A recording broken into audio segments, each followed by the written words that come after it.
በኃይሉ ያላትን ነገር አሁኑኑ ሰነዱን ይዘሽ እንድትመጪ ያ ሰነድ ለህይወቴ ዋስትና ነው ብሎ ከገነት ስር ይዛው በሄደችበት ሰዓት ገነት ያለቻትን አስታውሳ ዳግምን ድጋሜ ልጎዳው ፍቅሬን ልከዳው አልችልም ብላ ሰነዱን የሚያስፈልገው ለሱ ለራሷ አስቀርታ የማይሆን ፋይሎችን ሰጥታው እሷም ወደ ቤት ተመልሳ ባለችበት ሰዓት ከገነት ጋራ ገብታ ቁጭ ብላ ስታወራ የገነት ጎረቤት እንግዲህ ጆሮ ጠቢዋም እበር ላይ ተለጥፋ ሁሉንም ነገር ሰምታ ለበኃይሉ ሁሉንም ነገር አስረድታው እሱም ደግሞ ሀገር ሰላም ነው ብላ ቃል እንግዲህ ፊቷን እየታጠበችበት ባለችበት ሰዓት በኃይሉ ወስዶ አግቷት እያሰቃያትና አንቺን መግደል ነው ያለብኝ እንዲሁ በቀላል አልገልሽም አሰቃይቼ ነው የምገልሽ እያለ እያሰቃያት ይገኛል።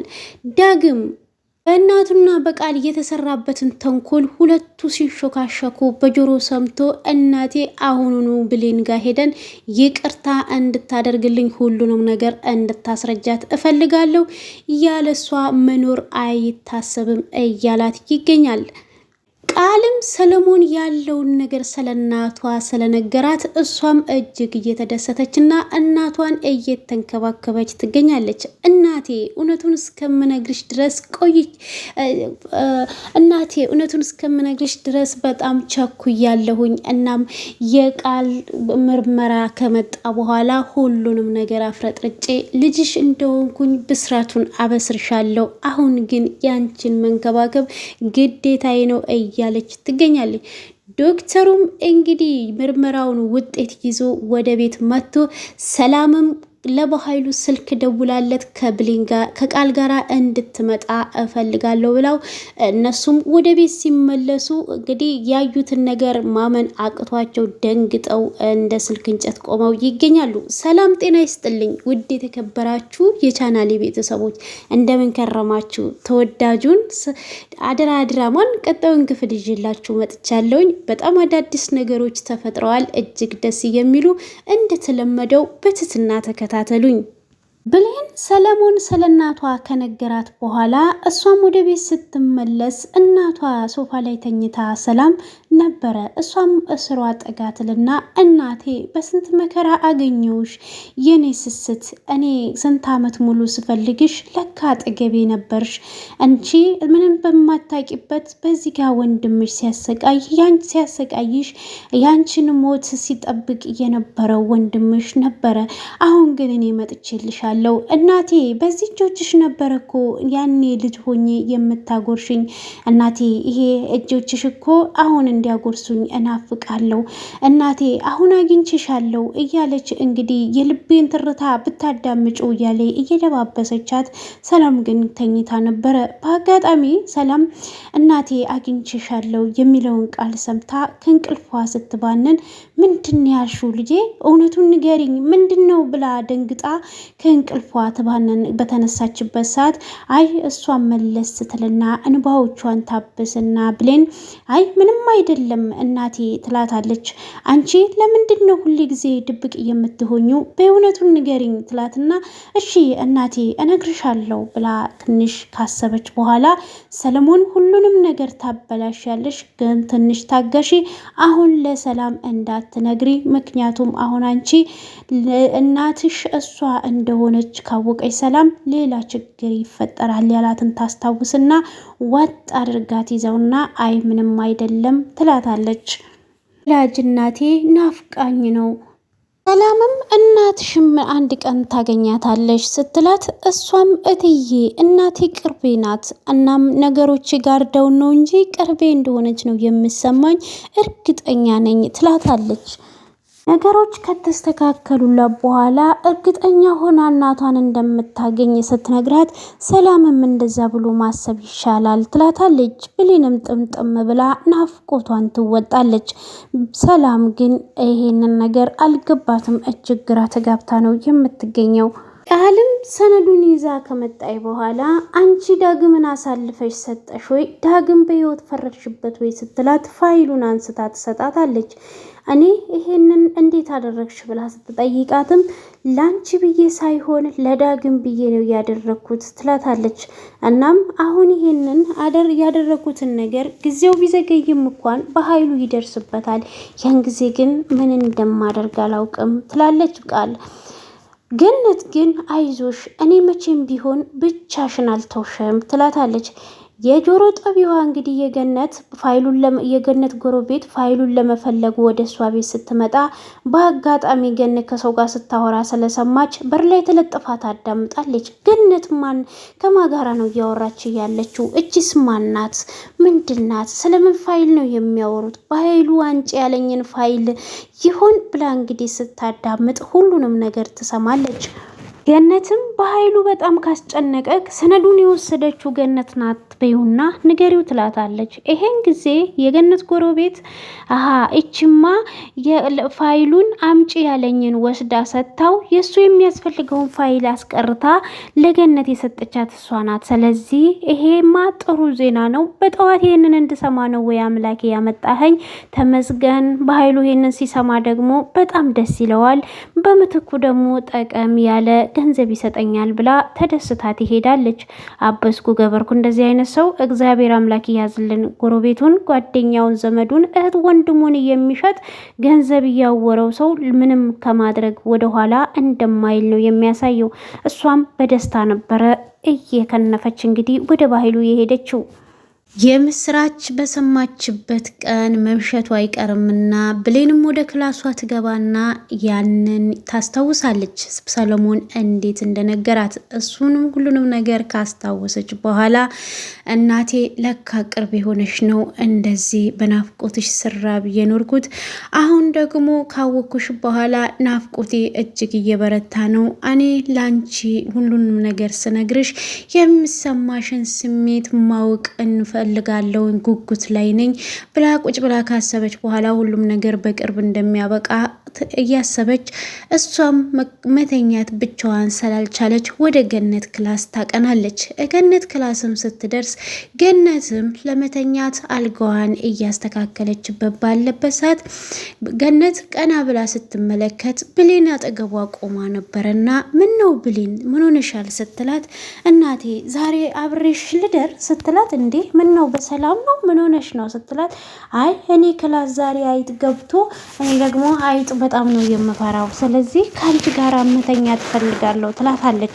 እሷም በአንቺ ፈሪ ነኝ አሁን ተኝ ትላትና እሷም በጣም ደስ ብሏት ሮጣ አልጋው ስር ብርድ ልብሱ ስር ገብታ ትተኛለች። ነይ እናቴ አንቺም ተኝ ስትላት ገነት ሁኔታዋ ግራ ስላጋባት የብሌን ቆይ ዛሬ ግን ምን ሆነሻል ብላ ስትላት አይ ምንም አልሆንኩም ነይ ተኝ ትላታለች። እሷም እሺ ብላ አጠገቧ ትተኛለች። ገነትም በተደጋጋሚ ለልጇ ስልክ ብትደውልለት ሌሊቱም እጅግ እየገሰገሰ የሷም ጭንቀት እጅግ እየበረታ በሄደበት ሰዓት ስልኩን ማያነሳላትም።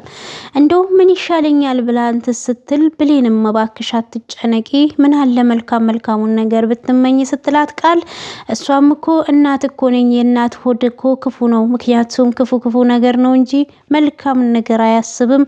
እናም ከቤት ወጥቶ የማያውቅ ልጅ እኮ ነው ደግሞ ታውቂያለሽ ልጄን በቅርብ ነው ያገኘሁት ምን እንደገጠመው እንኳን አላውቅም ስትላት ቃልም ቆይ አንቺ ጓደኛ አብሮት የሚቆይ ወይም አብሮት የሚዋደዱ የለም ወይ ስትላት እሷ ምንም እንደማታውቅ ትነግረዋለች። እንግዲህ ዳግምም ደግሞ ስክር ጥንብዝ ብሎ እያንጎራጎረ ወደ ግቢ ሲመለስ እነሱም ድምፁን ይሰማሉ። ልቤም አለ እንደ መረበሽ አለ እንደ መናፈቅ ደግሞም ከፊቴ ላይ ሳጣሽ ሁሉንም ነገር ትቼ ይቅርታን ለመጠየቅ እያለ ቢራውን ይዞ እንግዲህ እንጉርጉሮን እያንጎራጎረ እየዘፋፈነም በእኩለ ሌሊቱ ላይ ወደ በረንዳ መጥቶ ዱቅ ይላል። ይሄን ጊዜ ገነት እጅግ ነበር እየደነገጠችው። ምክንያቱም ልጇ እንኳን መጠጥ ይቅርና አምሽቶ የማያውቅ ልጅ ስለነበረ በሷ ችግር ውስጥ እንደገባ ልጇን ስታስበው እጅግ ነበር ያዘነችው። ግምም በስካር ስሜት ውስጥ ሆኖ ለምንድነው ደግሞ ይቅርታ የምጠይቀው ይልና ትንሽ ካሰበ በኋላ ለካውን ይሄ ነበረ በቃ ተበድዬማ ይቅርታ አልጠይቅም ይቅርታ ጠይቃለሁ ባያለ እየተወዛገበ ባለበት ሰዓት እናቱ ሮጣ እስሮ ትቀመጣለች። እናቴ በጣም ይቅርታ አሳዘንኩሽ አይደል? እኔ ባለጌ ነኝ፣ ደግሞም ጠጥቻለሁ። እናም ይሄንን ያህል ሰዓት ሁሉ አስጠብቄሽ አስጨንቄሻለሁ እያላት በስካር ስሜት ውስጥ ሆኖ ያለ ሲያስረዳት እሷም ችግር የለውም ዋናው መምጣትክ ነው ትለዋለች። እሱም ብሌን ናፈቀችኝ እናቴ፣ ብሌን ናፈቀችኝ፣ ብሌን ደግሞ ጠልታኛለች፣ ከልቧን ማንቅራ አውታ ጥላኛለች። ደግሞ ብላ ብላ እኮ ከሌላ ወንድ ጋር አገኘኋት አየኋት። ማቢሆን እስኪ ገምቺ፣ ማቢሆን ብለሽ ታስቢያለሽ?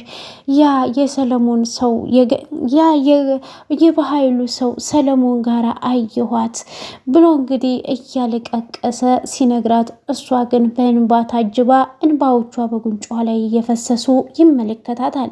እናቴ ምን ሆነሽ ነው የምታለቅሽው? ሲላትም እኔ ልጅሽ አሳዘንኩሽ። አሁን እኮ አንቺ ደስ ልልሽ ነው የሚገባሽ። ምክንያቱም አንቺ እኔና ብሌን አንድ ላይ እንዳንሆን ነው የምትፈልጊው። አሁን ተለያይተንልሻል፣ እንኳን ደስ ያለሽ ሲላት፣ እሷም እንባዎቿን እየጠራረገች ልጄ በጣም ይቅርታ ስትለው፣ ስለምንድን ነው ይቅርታ የምትጠይቅኝ ብሎ ዳግም ይጠይቃታል። ቃልም ጣልቃ ትገባና ምን ሆነሃል ዳግም? ለምንድነው እናትን የምታስጨንቃት? አንተ ከዚህን ሰዓት አምሽተክ እናት እንዴት እንደተጨነቀች አታስብም እንዴ ብላ ስትቆጣው፣ እሱም ለዚህ ተጠያቂ አንቺ ነሽ ብሎ ጣቱን ወደ እሷ ይጠቁማል። አንቺ ሁሌም በመካከላችን እንደገባሽ ነው። እናቴ ደግሞ ከብሌን ጋር እንዲሆን አትፈልግም። ይሄንን ደግሞ አንቺም ሁላችሁም አትፈልጉም። እንኳን ደስ ያላችሁ፣ አሁን ተለያይተንላችኋል እያለ እጅግ እያለቀሰ እኔና ብሌን ስንለያይ ደስ አላችሁ? የኔ ልብ በሀዘን ሲሰበር ደስ አላችሁ ወይ እያለ ይጠይቃቸዋል። እነሱ ግን ምንም መልስ አልሰጡትም፣ ምክንያቱም ጥፋታቸውን ስለሚያውቁ። በነገራችን ላይ አንድ ላይ ያደገ ሰው ልክ እንደ እህትና እንደ ወንድም ነው። ምክንያቱም ብሌንን ከህፃንነቷ አንስታ ያሳደገቻት ገነት ምንም ወላጅ እናቷ ባትሆን ደረቅ ጡቷን አጥብታ ያሳደገቻት ስለሆነ ለዳግም እንደ እናት ነው ለዳግም እንደ እህት ነው የምትቆጠረው። እውነት ነው ገነት ያለችው ነገር አንዳንዴም እውነት ነው። ግን ለልጇ ደግሞ ስሜት ብላ ይሄን ነገር ብታደርግ ነገ ደግሞ የአይምሮ ጸጸትና የሰው ወሬም እንደማያስቀምጣት ጠንቅቃ ስላወቀች ነው ብሌንን ጠልታት ሳይሆን ልጆቼን አላጋባም የሚል ነገር በአይምሮ አስተሳሰብ የመጣባት። ዳግም ግን ወጣት ስለሆነ የሚወደውንና የሚፈልገውን ለማግኘት ስለሚፈልግ ብቻ ስሜቱን ነው የሚከተለው እንጂ እናቱን አልተረዳትም። በዚህ ሰዓት ደግሞ ብሌን ከሌላ ወንድ ጋር በማየቱ እጅግ ነበር እየተበሳጨው። ምክንያቱም ሰለሞንን ብዙም አይወደውም፣ ብዙም እንዲቀርበውም አይፈልግም። እነትም ልጇን አባብላ ወደ ውስጥ አስገብታ ከተኛች በኋላ እሷ ግን እንቅልፍ ሊወስዳት አልቻለም። ግድግ ጣራውን እየተመለከተች እኔ ምን አይነት እናት ነኝ? ክፉ እናት ነኝ። ሰው ምን ይለኛል ብዬ ልጆቼን አላጋባም ብዬ የልጄን ልብ ሰበርኩት። እኔ ለልጄ የልቡ ስብራት ሆንኩኝ ብላ እጅግ እያለቀሰች ባለችበት ሰዓት ቃልም እንግዲህ ስለሱ ስለምታስብ ቀና ብላ ትመለከታትና ቆይ ምን ሆነሻል? ምን ሆነሽ ነው የምታለቅሽው? ብላ ስትጠይቃትም ኃጢአቴ ነው የሚያስለቅሰኝ ትላለች። ይሄ ንግግሯ እጅግ ያስደነግጣትና ብሌን ወደ ዳግም መለስ ብላ ስትመለከተው እሱ ግን ድፍት ብሎ እየተኛ ይመስላል። እናም ቆይ አንቺ ምን ሆነሽ ነው አሁን እሱ ይሄንን ቢሰማስ ብላ ስትጠይቃት ይስማ ትላታለች። ይስማ፣ ከዚህ በላይ ልጄ እንዲጎዳ አልፈልግም ስትላት ቃልም ምን ሆነሽ ነው የምትጨነቂው? አሁን ስለተናደደ ነው መጠጥ እየጠጣው፣ ጠዋት ደግሞ ሁሉንም ነገር ይረሳል ስትላት፣ ገነት ግን ያ እንደማይሆን ይሄ ልጅ ምንም አይነት መጠጥ ነክቶ እንደማያውቅ ስትነግራት፣ እሷ ደግሞ አሁን አንቺ ልጅሽን በቅርብ ነው ያገኘሽው፣ ልጅሽን ከአንቺ በላይ እኔ ጠንቅቄ አውቀዋለሁ፣ ስለዚህ ሁሉንም ነገር ይረሳል ትላታለች። እሷ ግን እንደማይረሳ ብታስረዳትም ብሌን ቃል ግን በተቻለ መጠን ሁለቱን ለማለያየት ስለምትፈልግ ምን ትላታለች ገነትን? አንቺ አርፈሽ ተኝ በቃ ምንም አይሆንም ስትላት፣ እሱ አንቺ ግን ገነትም መለስ ስትልና አንቺ እኔ እንደ አንቺ ህሊና ቢስ አይደለሁም፣ ምክንያቱም እኔ ህሊና አለኝ ልጄ እንዲህ ሲሆን እያየውኝ መተኛት አልችልም ትላታለች። ቃልም እኔ ነኝ ወይ ህሊና ቢስ ስትላት፣ አንቺ የምትፈልጊው ይሄን አይደለም ወይ? እመኝኝ ዳግም ሁሉንም ከነገርሽው በኋላ እናቴ ብሎ እንደማይጠራሽ ምክንያቱም ቅድም ተመልክተሻል በሀሳብሽ ብቻ ምን ሲሆን እንደነበረ ትላታለች። መኝኝ ለዳግም ሁለተኛ ድጋሜ ከነገርሽው ብሌንና ዳግም ይገናኛሉ፣ ይታረቃሉ። ሁለቱም ደግሞ በፍቅር ይቀጥላሉ። ሁለቱ ይጋባሉ።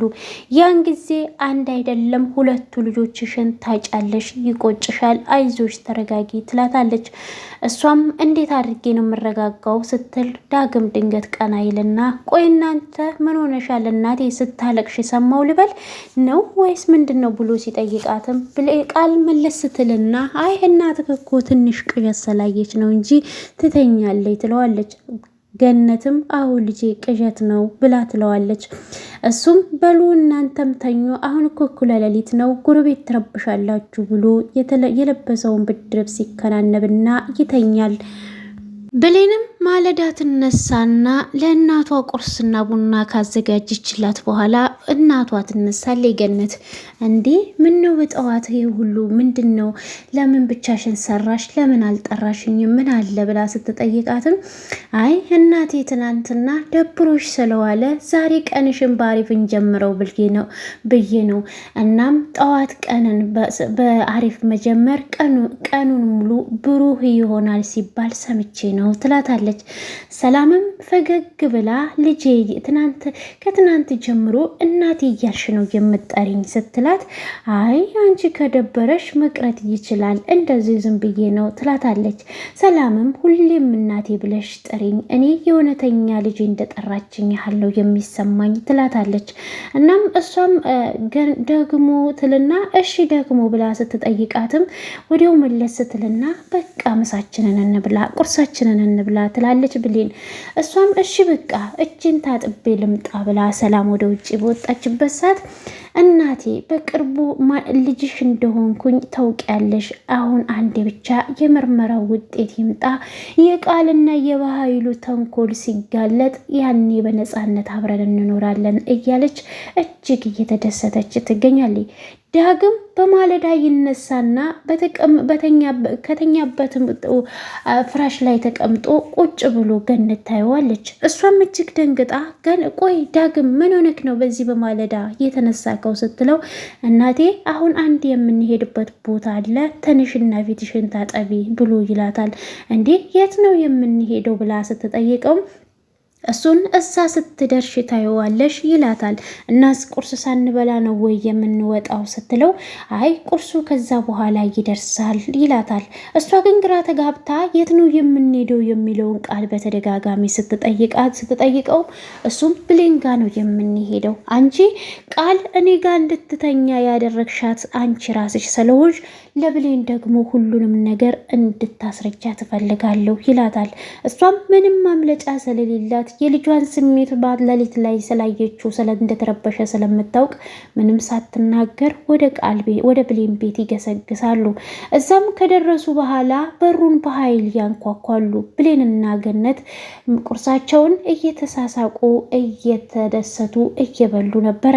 እነሱም በር ሲንኳኳ ገነትም ሰላምም ተነስቼ በሩን ልክፈት ስትል ልጅ እያለ እናት እንዴት በር ይከፍታል ብላ ተነስታ በሩን ትከፍታለች። በሩን ከፍታ ስታይ ደግሞ እናቷና ዳግም ናቸው። ብሌንም ይሄንን ከተመለከተች በኋላ ቆይ ምን ልትሆን መጣክ? ለምን መጣችሁ ብላ ስትጠይቀው እናቴ መቼም የእሱን ውሸት ልትዋሽለት እንዳይሆን እናቴንም በዚህ ውስጥ ልታስዋሻት ነው ወይ ብላ ስትጠይቀው እሱ ደግሞ ለኔ አሁን ሁሉንም ነገር ለብሌን ንገሪያት፣ ቃል እኔ ጋር እንድትተኛ እያደረግሻትን እናም ከአልጋ ስርቃ ለማውጣት ብለሽ እሷን በዛው እንቅልፍ እንዲወስዳት ብለሽ ትተሽ እንደሄድሽ ንገሪያት፣ አስረጃት ቢላትም እሷ ግን መናገር አልቻለች። እያለቀሰችም እንባዎቿ በጉንጮቿ ላይ እየወረዱ ነበረ። ብሌንም መለስ ስትልና እናቴ እውነቱን ነው ወይ ነውስ ውሸቱን ተንኮሉን አሁንም እንደቀጠለበት ነው አስረጅኝ ብትላት፣ እሷም ገነት ግን ምንም እንደማታውቅ ትነግራታለች። እሱ ግን ይሄንን በፍጹም እውነቱን ተናገሪ ቢላትም በስተመጨረሻ ከእንግዲህ በኋላ እንድጠላክ ከዚህ በላይ እንድጠላክ ባታደርግ ጥሩ ነው ትለዋለች። ብሌን እንድጠላክ ብላ ስትለው አዎ አስጠልተከኛል፣ በቃ ክህደት አይሰለችክም ወይ ውሸት ብላው ትለዋለች። እናቴ አንቺ እውነቱን ብትነግሪኝ ከእውነት የምታውቂው ነገር ቢኖር ኖሮ እናቴ አትዋሽም፣ እውነቱን ትነግረኛለች። ስለዚህ እናቴን አታስጨንቃት፣ በይ እናቴ ሰላሙኝ ብላ እሷን በሩን ዘግታ ወደ ውስጥ ትመለሳለች። ዳግም ግን እናቱን ጥሏት ነበረ ወደ ቤት የተመለሰው፣ ምክንያቱም እጅግ ነበር የተናደደባት። በዚህ መካከል እንግዲህ የገነት ጎረቤትም ያችን በቅስፈታዊ ወሬ እየሰማችውን ለባህሉ ስልክ ትደውልለትና አንድ ቦታ ላይ ትቀጥረዋለች። እነሱም ከተገናኙ በኋላ እሺ ምን አባሽ ፈልገሽ ነው የመጣሽው ቤተናገሪ ብሎ ሲላትም አንድ ጮማ ወሬ ይዤልክ መጥቻለሁ ትለዋለች። ምንድን ነው የምትይው ብሎ ሲላትም ያንተ የሆነች ልጅ ቃል የምትባል ገነት ጋናት ወይ ብላ ስትጠይቀው መቼም ይሄን የማይረባ ወሬ ይዘሽ ከሆነ የመጣሽው እገልሻለሁ ሲላት፣ በኃይሉ እንደተለመደው ያችን ቃል ከመጠቀም እንግዲህ ዞር አይልም። አይሷም ደግሞ አረ አንድ ጮማ ወሬ ነው ላንተ አስፈላጊ፣ ልጅቷን እኔን አንጪ ያልከኝን ሰነድ እሷን አንጪ ብለካታል መሰለኝና ያንን ወረቀቱን ላንተ ሌላ ፋይል ሰታክ ላንተ የሚያስፈልገውን ፋይል ደግሞ ለገነት ሰታታለች። እናም ሸውዳሃለች፣ አጭበርብራካለች ትለዋለች። እሱም እጅግ ነበር እየተናደደው። ይቺ ውሻ ስንቴ ከዳችኝ፣ አሁንስ ገላታለሁ አለቃትም ብሎ ይፎክራል። እሷም በያሁን ከዚህ ሂጂ ሲላትም እንዴ ክፍያውን ክፈለኛ ትለዋለች። ወዲያው ስልኩን ያወጣና 25,000 ብር ትራንስፈር ያደርግላታል። እሷም ያ ተመስገን ማናየበት ይሄንን ብላ እንግዲህ ወሬ ባቃጠረችበት ገንዘብ ስለተከፈላት ፈጣሪዋን አመስግና ትሄዳለች። በኃይሉም እሳት ጎርሶ እሳት ለብሶ ወደ ገነት ቤት ያቀናል። በአጋጣሚ ደግሞ ሀገር አማን ነው ብላ ቃልም ከእንቅልፏ በተነሳችበት በማስታጠቢያ ውሃ ይዛ ወደ ውጭ ወጥታ ፊቶቿንና እጆቿን እየታጠበች እያለ በኃይሉ ለተወሰነ ደቂቃ አጠገቧ ቆሞ ነበረ። እሷም በድንገት ቀና ብላ ስትመለከት እጅግ ደንግጣ ወደ ላይ ቀና ብላ ታየውና ትነሳለች። በኃይሉ ምን ሆነክ ነው ከየት መጣክ ብላ ስትጠይቀውም አንቺ ከሃዲ ስንት ጊዜ ከሃድሽኝ ብሎ ይይዛታል። እሷ ደግሞ አንተ እንዳሰብከው አይደለም ብትለውም አንቺን መግደል ነው ያለብኝ፣ አንቺ ወረቀቱን ለገነት አሳልፈሽ ሰጠሽ አይደለም ወይ ብሏት ይዟት እንግዲህ አፏን አፍኖ ወደ አንድ ክላስ ይዟት ይገባል። እዛም ከገባ በኋላ እጇንና እግሯን አስሮ እያስጨነቃት ውሃ እየደፋባት እገልሻለሁ፣ የምገልሽ ግን እንደዚሁ አይደለም አሰቃይቼ ነው ብሎ ይላታል። እሷም በቃኝ ከእንግዲህ በኋላ የፈለግከውን ማድረግ ትችላለህ፣ እመነኝ፣ አንድ ነገር ላስረዳክ እንድትረዳኝ ይፈልጋለሁ። ይሄን ያደረኩት ግን ለፍቅሬ ስል ነው፣ ምክንያቱም ለዳግም ስል ነው። ዳግምን መክዳት አልፈልግም፣ እኔ አፈቅረዋለሁ እወደዋለሁ ስትለውም እሱ ደግሞ ታዲያ ያንቺ ፍቅር የምትገልጭለት እኔም በመካድ ነው ወይ? ከአንዴም ሁለቴ ክደሽኛል፣ ስለዚህ ገልሻለሁ ብሎ አፏን አፍኖ እያስጨነቃት በአጋጣሚ ስልክ ይደወልለታል። እሷም የሞት ጣር ላይ ባለችበት ሰዓት እጁን ከሱ ላይ ሲያነሳላት ትንሽ ነፍሷን ወደ ራሷ ትመለሳለች። አንቺ ምን አይነት እድለኛ ነሽ? እኔ አንቺን ልገልሽ እያሰቃየውሽ እያለ ስልክ ተደወለ። ሰላም አሁኑ ብላ ደውላለች። አሁን ተነሺ ብሎ እንግዲህ ይፈታትና ተያይዘው ወደ ሰላም ቤት ያቀናሉ። ይህንም እነ ዳግምን ከሸኛቻቸው በኋላ የውጩን በር ከዘጋች በኋላ እሷ አልሞቃትም አልበረዳትም። ሀሳቧ በሙሉ እናቷ ጋር ስለነበረ እኔ አሁን እናቴን መንከባከብ ነው ያለብኝ። እናቴን ባገኘሁት አጋጣሚ ሁሉ እንከባከባታለሁ፣ እክሳታለሁ።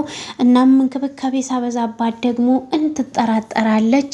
ያን ደግሞ ወረቀቱ ምርመራው ሲመጣ የምርመራው ውጤት ይፋ ሲሆን ያን ጊዜ ሁሉን ነገር አስረዳታለሁ እመጣለሁ ትልና ሻይ ያፈላችላት እሷም አፍልታ ወደ ሳሎን ይዛ ስትሄድ እንግዲህ ዶክተሩ የምርመራውን ውጤት ሰነድ ይዞ ይጠብቃቸዋል። እሷም እጅግ ነበር እየተደሰተችው።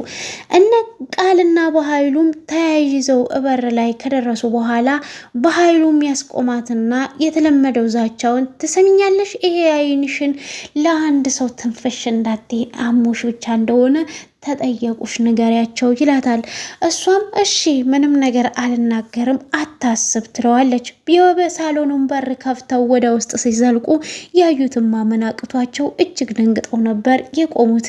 እናም ዶክተሩን ፈገግ እያለ ወረቀቱን ይዞ እያሳያቸው ብሌንም እንግዲህ ሳቅና ደስታዋ በለዋ ላይ እያሳበቀባት ውርደታቸው አሁን ካሁን ተቃለጠ እያለች በሀሳብ ጭልጥ ብላ ትገኛለች።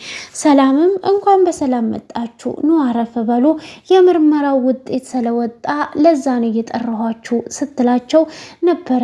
እነሱም ደንግጠው ድራማው የተጠናቀቀው የምርመራው ውጤት ምን ይሆን የሚለውን እንግዲህ በቀጣይ ክፍል ነው የምንመለከተው።